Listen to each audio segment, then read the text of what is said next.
kami akan menjelaskan gambar glycocalyx. Glycocalyx adalah lapisan yang terbentuk oleh lapisan lepas dari molekul glikosida, lipidi, dan protein yang saling bertautan, terletak di luar membran plasma sel hewan dan beberapa protozoa. Terus secara umum glycocalyx memiliki dua komponen dasar, yaitu variabel dan konstanta. Untuk variabel yaitu glikoprotein dan glikoaminoglikid. Lalu untuk konstanta yaitu fragmen dan glikosida. Lalu untuk gambar nomor 2 yaitu glikolipid. Glikolipid adalah lipid dengan karbohidrat yang diikat oleh ikatan glikosid. Saya akan menjelaskan yang bertanda ini. Bertanda adalah flagela. Flagela berfungsi dalam pergerakan mendorong organisme tersebut ke dalam air. Kemudian kromosom berfungsi sebagai pembawa sifat keturunan. Dan ribosom berfungsi dalam membuat protein dan melakukan sintesis protein ke dalam sel. Kemudian bagian sitoplasma berfungsi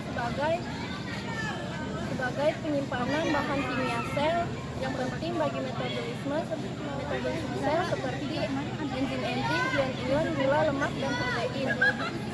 Kemudian membran luar berfungsi sebagai membatasi bagian luar dan dalam mitokondria dan sitoplasma. Dinding sel berfungsi melindungi sel tumbuhan, mempertahankan bentuk sel dan mencegah absorbsi air secara berlebihan.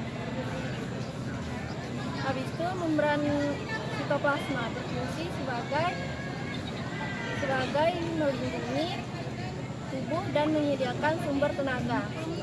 Dan yang terakhir, pili berfungsi membantu bakteri menempel pada sel dan permukaan lain. Mitokondria merupakan organel sel yang berfungsi sebagai penghasil energi.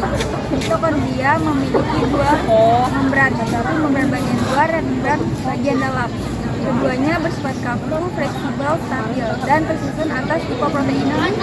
Ciri-ciri mitokondria adalah pada dalam sel eukariotik secara umum bentuknya lonjong, memiliki dua lapisan membran, terdapat lipatan yang disebut kristal. Saya Angelina, saya akan melanjutkan materi bakteri.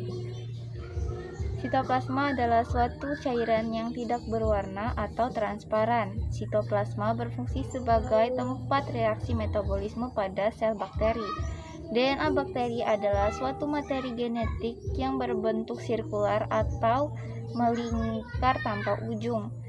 DNA berfungsi untuk mengatur aktivitas internal pada sel bakteri. Terima kasih.